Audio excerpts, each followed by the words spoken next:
सभी को नमस्कार। देखिए, आपको बहुत ज्यादा इंतजार था कि कॉपी कैसी आएगी ये मेंस 2024 में। तो जैसा हम लोग सोच रहे थे, एक्चुअली वैसी कॉपी है नहीं है, क्योंकि हम लोगों ने सोचा था कि जो अब 7 मार्कर हैं उनमें पूरा पेज मिलेगा, तो ऐसा नहीं किया गया है आयोग के द्वारा। बहुत सारी चीजें हमें अपेक्षा थी, वैसा नहीं किया गया है। तो हम एक तरफ से देखेंगे। देखिए, फर्स्ट पेपर से लेके थर्ड पेपर तक की कॉपी एक जैसी है, और फोर्थ की कॉपी अलग है, और फिफ्थ यानी हिंदी की कॉपी अलग है, और ऐसे की कॉपी अलग है। तो चलिए हम पहले फर्स्ट कॉपी देख लेते, पार्ट ए, यानी पास पार्ट ए या पार्ट बी वो सेम कॉपी है, कोई दिक्कत नहीं। तो ये देखिए, आपको कुछ ऐसे भरना रहेगा वहां पे। जो लोग पहली बार लिख रहे हैं उनको बता दूं, पहले भी ऐसे ही आता था। अगर आपने नहीं लिखा है, मीन्स पहली बार लिख रहे हैं या आगे आप लिखेंगे, तो ऐसा कुछ इस प्रकार से आता है। सामने कोई ज्यादा झंझट नहीं रहती। लेकिन अब देखिए आप कैसी कॉपी है। शुरू में आपके 15 क्वेश्चन जो थे, देखिए यहाँ पे 4 लाइन हो गई है, 1 2 3 4। मान लो ये वाली लाइन नहीं गिने, क्योंकि यहाँ नीचे कैसे लिख पाएंगे, लेकिन 3 लाइन आपको पर्याप्त है। ऐसा लग रहा था कि 2 मार्कर हो गया है, तो हो सकता है लाइन कम हो जाएंगे। ऐसा बिल्कुल नहीं किया है आयोग ने, परफेक्ट आपको 3 लाइन दी हुई है। बाकी हो सकता है क्वेश्चन फैक्चुअल इंफॉर्मेशन में आए, लेकिन आपको जो जगह है वो काफी पर्याप्त दी गई है। तो 2 मार्कर आपके ये 15 आएंगे पार्ट ए पार्ट बी में, वो आपको पता ही है। ठीक है, उसके बाद चलते हैं हम आगे। अब ये देखिए, अब देखिए ये आपके 7 मार्कर है। कितने? 7 अंकों का ये है। आपको पता आयोग ने कितना लिखा था? 50 से 60 शब्द लिखे थे आयोग ने। उसके लिए जगह भी उतनी ही दी है, यानी कॉपी में कोई खास चेंजेस नहीं हुआ है। हम कुछ लाइनें गिनेंगे। कितनी लाइन है आपके पास? हम लोग प्रैक्टिस कर रहे थे। कैसे प्रैक्टिस कर रहे थे? कि पूरा पेज आएगा और उसको अब कैसे भरना है। और शुरुआत से ही हम लोगों ने ये प्रैक्टिस करना स्टार्ट कर दी थी। जैसे ही 7 मार्कर आया था, लोगों ने सोचा था कि पूरा पेज आएगा, लेकिन नहीं दिया आयोग ने।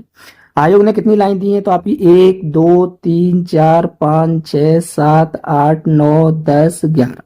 11वीं लाइन नहीं गिनेंगे। 10 मतलब 10 लाइन दी है। आप एक लाइन में 6 शब्द लिखेंगे तो 60, यानी शब्द सीमा का विशेष ध्यान रखना है। अभी भी दोस्तों आपके पास बहुत लिमिटेड जगह है, आपको अब नए तरीके से फिर से चीजें करनी होंगी। यानी जो पहले कॉपी थी लगभग वैसी ही कॉपी है। तो उसके बाद आप ये देख सकते हैं। उसके बाद जो लॉन्ग है उसके लिए 2 पेज दिए हुए, तो उसमें कोई दिक्कत नहीं है। देखिए, लॉन्ग जो आंसर लिखना रहता है उसके लिए आपको सेम ये वाला पेज हो गया, और उसके बाद ये वाला पेज हो गया। देखिए, ठीक है। तो ये आप समझ गए होंगे पहले पेपर में क्या हुआ है।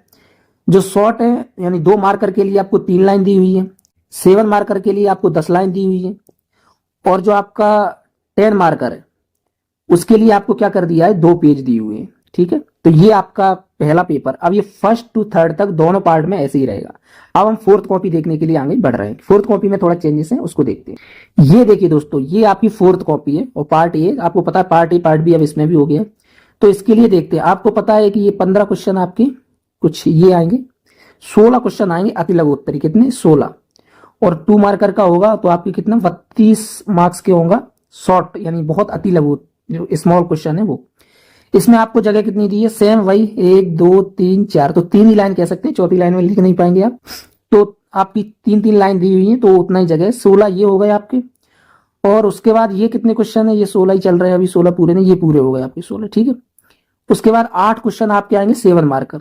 तो 8 7 मार्कर होंगे तो 56 ये हो गया। ठीक है, इसमें कितनी जगह दी है? तो इसमें देखिए आपको वही कितनी, 2 मार्कर के लिए 3 लाइन, 7 मार्कर के लिए 10 लाइन, और जो आपका 11 मार्कर है, यहाँ पे 10 मार्कर नहीं है। ठीक है, 11 मार्कर के लिए 2 पेज दिए हुए हैं, वो हम आगे देखते हैं कैसे।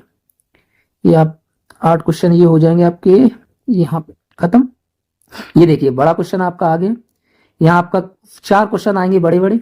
ठीक है, 200 शब्द सीमा है, 11 मार्कर का होगा, और ये इसके लिए आपको 2 पेज दिए हुए हैं। देख लीजिए आप, 2 पेज ये यहाँ हो गए। उसके बाद दूसरा क्वेश्चन। उसके बाद आपका जो केस स्टडी, उसके लिए क्या किया है इन्होंने? केस स्टडी पे बहुत लोगों को ये था कि केस स्टडी कैसे क्या लिखनी पड़ेगी। तो केस स्टडी आपकी बिल्कुल अलग हो गई है। केस स्टडी के लिए आपको एक केस स्टडी आएगी, उसमें 6 प्रश्न आएंगे। कितने? 6। प्रत्येक प्रश्न 3 मार्कर का होगा। 18 नंबर की आपकी केस स्टडी। यानी केस स्टडी के लिए हर केस स्टडी में आपके कितने प्रश्न होंगे? 6 प्रश्न होंगे, और 3 मार्कर होगा। तो केस स्टडी आपकी 3 मार्कर होगी। तो ये उम्मीद लगाई भी जा रही थी कि ये ऐसी आएगी। और उसके लिए आप देख सकते हैं आपको कितनी लाइन दी हुई है एक क्वेश्चन को 3 मार्कर लिखने के लिए। 1 2 3 4 5 और 6, यानी 3 मार्कर के लिए आपको 6 लाइन दी हुई है। तो आप ध्यान से देखिएगा ऐसी प्रैक्टिस। इसको डाउनलोड कहाँ से कर सकते हैं? तो मैं टेलीग्राम पे डाल दूंगा, आप टेलीग्राम ज्वाइन कर लीजिएगा, और वहां पे ये सारी सैंपल कॉपी मैं डाल दूंगा, तो वहां से आप डाउनलोड कर लेंगे। और ये सैंपल वाला ये फॉर्मेट है, इसको मैं हटाने की कोशिश करूंगा। ठीक है, ये जो सैंपल लिखा हुआ है, क्योंकि ब्लैक बहुत ज्यादा है, ये इसको थोड़ा हटाने की कोशिश करेंगे। ठीक है, अब चलते हैं हिंदी की कॉपी कैसी। ये है दोस्तों आपकी हिंदी। देखिए, सामान्य हिंदी एवं व्याकरण। इसमें आपको पता है एक ही कॉपी मिलेगी आपको। इसमें शुरुआत में आपको 2 मार्कर देखते हैं हम, ठीक है।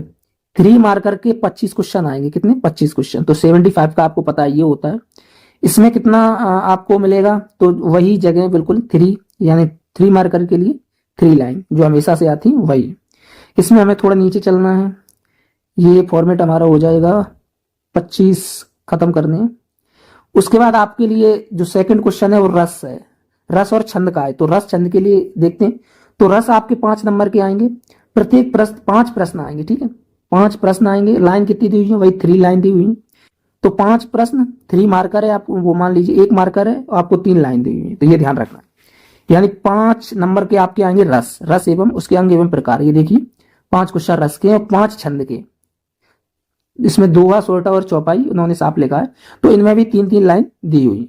उसके बाद हमारा जो आता है अनुवाद, हिंदी से अंग्रेजी 15 नंबर का। इनके लिए वही, यानी आपका पूरा वाक्य लिखा हुआ आएगा, आपके लिए वाक्य लिखा आएगा पूरा और उसका ट्रांसलेट करना पड़ेगा। तो ये 15 नंबर का हिंदी से अंग्रेजी और अंग्रेजी से हिंदी, ठीक है। उसके बाद चलते हैं, हमारे पास ये एक तालिका जो पिछली बार भी बन के आती थी, वहां पे यहाँ भी बन के आएगी। इसमें आपके पास क्या आएंगे, शब्द आएंगे, प्रशासनिक शब्द आएंगे। 5 शब्द आएंगे हिंदी के, 5 आएंगे अंग्रेजी के। हिंदी वाले को इंग्लिश में चेंज करना पड़ेगा और अंग्रेजी वाले को हिंदी में चेंज करना पड़ेगा। तो आप देख लीजिए, ऐसे इधर आपके इंग्लिश के लिख के आएंगे ऐसे यहाँ तक, फिर यहाँ से हिंदी के शुरू हो जाएंगे और इधर आपको लिखना पड़ता है। तो ठीक है, ये ध्यान रखना, ऐसी कुछ तालिका आती है, बहुत अच्छे से लिख जाते हैं अगर आपको याद होते हैं। तो ये 1-1 मार्क्स के, यानी आपकी इंग्लिश वाला पोर्सन है वो पूरा कितने मार्क्स का है, 40 मार्क्स का। आपके 15 मार्क्स के हिंदी टू इंग्लिश पूरा वाक्य बन के आएगा, फिर 15 मार्क्स का फिर हिंदी मतलब अंग्रेजी टू हिंदी आएगा। तो ये ऐसे करके आएगा, ये ध्यान रखिएगा। उसके बाद आगे चलते हैं, तो आपके ये जो संधि और समास आते हैं, क्या संधि और समास का 4th क्वेश्चन आता है। हर क्वेश्चन 2-2 मार्कर का है और 5 क्वेश्चन आएंगे, यानी 5 क्वेश्चन आएंगे तो 10 मार्क्स का ये हो गया। इसमें भी 3-3 लाइन, यानी वही उन्होंने डिवाइड किया है। उसके बाद 4.2 है, तो इसमें मुहावरे और कहावतें आ जाएंगी, तो उन्होंने अलग अलग बांटते गए। मुहावरे और कहावतें ये भी 10 नंबर की आएंगी, जो सिलेबस में दिया था वैसे ही, तो उतनी जगह। उसके बाद फिर ये तालिका आपने देखा होगा 20 मार्क्स की, प्रत्येक प्रश्न 2 नंबर का होगा। इसमें ये सारी चीजें लिखी रहेंगी। आपने देखा होगा उसमें 10 दिए हुए, जिसमें आपको बताया गया है कि इसमें तत्सम, तद्भव, मुहावरे, वो सारी फैक्चुअल इन्फॉर्मेशन है, वो आपको याद करनी पड़ेगी। उसके बाद ये भाव पल्लवन, भाव पल्लवन आपने पढ़ा होगा, तो ये वाले पेज में तो वो लिख के आएंगे, तो इसको आपको डरना नहीं है। जब भी कॉपी देखेंगे तो सोचे कि यहाँ क्या लिखना है, यहाँ कुछ नहीं, यहाँ क्वेश्चन लिख के आएगा। क्या लिख के आएगा, यहाँ क्वेश्चन लिख के आएगा, यहाँ और ये अथवा लिखा हुआ है, और अथवा के बाद फिर यहाँ, यानी 2 क्वेश्चन लिख के आएंगे। क्वेश्चन में आपको जो भी चॉइस करना है कि बी लिखना है या ए लिखना है, वो आपको यहाँ लिखना है। तो भाव पल्लवन क्या करना है, यहाँ आपको जैसे ए लिखना है तो यहाँ पे लिख देंगे ए लिखना है, प्रश्न क्रमांक 6 और ए, या बा लिखना है तो आपको यहाँ बा लिख देना है, ठीक है। और उसके बाद यहाँ आपको पूरे पेज में भाव पल्लवन करना है। उसके बाद क्या होगा, आपको पता है इस बार सिलेबस डाला था, मालवी, निमाड़ी, बघेली और बुंदेली 4 है, चारों से 1-1 क्वेश्चन आएगा। 4 प्रश्न आएंगे, 3-3 मार्कर के 12। तो ये पहले से ही उम्मीद थी, अगर जो लोग पढ़ रहे हैं उन्होंने उम्मीद लगा ली थी कि चारों से 1-1 प्रश्न आया करेगा और 3 मार्कर का 1 होगा, और उसके लिए पर्याप्त जगह यानी दी हुई है, वही 8-8, 9-9 लाइन दी हुई है, तो उसमें आप आराम से लिख सकते हैं। उसके बाद आता है गद्यांश, तो गद्यांश में आपके कितने 6 क्वेश्चन आएंगे और 3 मार्कर का होगा तो 18। गद्यांश में अब आपको कितने आएंगे, 6 प्रश्न आएंगे, उसके गद्यांश से देख देख के आपको आंसर, यहाँ गद्यांश लिखे आएंगे दोनों। तो यहाँ आपको सोचना नहीं है कि यहाँ क्या लिखना है, यहाँ कुछ नहीं लिखना है, यहाँ प्रश्न लिख के आएगा, ठीक है, यानी गद्यांश लिख के आएगा, और यहाँ आपको गद्यांश के आंसर लिखने हैं, जैसे 8.1, 8.2, 8.3, 8.4 और 8.6, ठीक है। तो यहाँ आपको लिखना है। उसके बाद ये आपका इस प्रकार से आएगा। तो उम्मीद है कि ये पूरा पेपर आपको समझ में आ गया होगा, पूरी कॉपी कैसी आएगी। ये कॉपी डाउनलोड करना है तो मैं लिंक दे दूंगा टेलीग्राम की, साथ ही आप सर्च कर सकते हैं ई-दृष्टि ऑफिशियल, तो वहां पे भी आपको ये सारी चीजें मैं डाउनलोड करवा दूंगा। उम्मीद है आपको सारी चीज समझ में आ गई होंगी। बाकी 7 मार्कर के लिए छोटा पेज आया है, ये आपको विशेष ध्यान रखना है, तो आज से प्रैक्टिस चेंज करना है। तो बहुत बहुत धन्यवाद दोस्तों, जय हिंद, जय भारत। चैनल को सब्सक्राइब करना ना भूलें।